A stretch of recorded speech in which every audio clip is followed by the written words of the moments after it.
Salut, moi c'est Sly, j'espère que vous allez bien. Alors, je suis celui qui a écrit Les cycles de la Vax dans La légende de Sabelkazar, le 99e cycle. Donc, on va parler un peu de cet univers. Alors, moi je suis très science-fiction, j'adore ça, je kiffe et tout. Et manga aussi, manga, je suis vraiment à fond. Donc, c'est pour ça que je suis parti dans ce délire-là. Ce tome, ben, c'est une histoire que j'aurais voulu voir, quoi. J'aurais voulu voir à la télé. Euh, une fin comme ça, des personnes qui se battent comme ça. Et aussi, j'adore les particules cosmiques. Waouh, laisse tomber, je kiffe trop. Alors, on va parler de l'énergie du Léni. Donc, mes personnages, en fait, bah, ils arrivent à canaliser les particules cosmiques à l'intérieur de leurs cellules.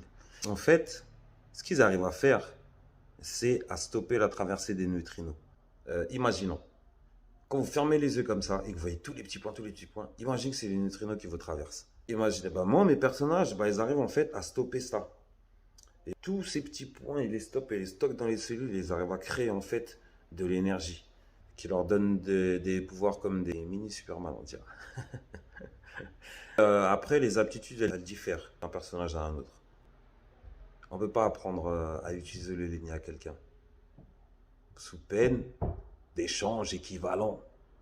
En disant, ben, si je commence à te l'apprendre, ben, je vais perdre quelque chose. Ben voilà, c'est ça en fait. Pas d'apprentissage. Et personne ne sait pourquoi. Peut-être que moi je le sais. Pourquoi ça s'appelle le Lenny? Ça s'appelle le Lenny à cause de Lenny Counterwave. Parce que Lenny Counterwave, c'est celle qui a redécouvert à un moment qu'on avait tous cette aura à l'intérieur de chacun et qu'on pouvait tous l'utiliser. Enfin, quand je dis tous, certaines personnes.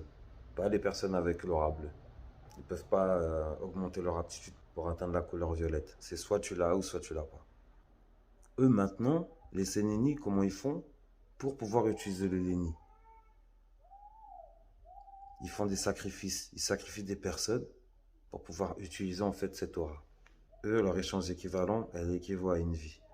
Ce qui leur donne vraiment des capacités à certains hors normes. Mais il n'y en a pas beaucoup qui peuvent utiliser le Léni. Que dire sur ce tome? Sur ce tome, bah, je dirais que ouais, ça va vite. Ça va très très vite. Mais après, il faut se dire aussi qu'il y a eu des crossovers. Les crossovers. Donc il y a des crossovers qui ont été faits. En temps normal, l'histoire devrait durer 4 heures. 4h16 exactement. Donc je l'ai recompilé pour qu'elle fasse une 46 je crois. Quelque chose comme ça. Une heure 46 je crois. Et je voulais aller vite parce qu'en fait, bah, je voulais montrer à tout le monde que quoi qu'il arrive, et que même si on perd des proches, il faut avancer, quoi. C'est pour ça que dans cette histoire, il y a beaucoup de personnes qui meurent. Les héros disparaissent assez vite. L'univers les cycles de la Vax, ben, il est vaste, il est énorme, c'est incroyable. Il est même basé sur 3 dimensions. Donc justement, bah, comme là on est à la fin de Sabel, ben, ce qu'on va faire c'est que on va passer au premier cycle, vu que là c'était le 99e, avec ce gars-là, lui là, celui que vous voyez là, juste là, celui qui est là. Hein. Lui il rigole pas, lui, lui il est chaud. Mais on va pas commencer directement par lui. Hein. On va commencer à mettre un peu les pieds en place. Hein. Il y avait quoi avant? Qu'est-ce qui s'est passé là?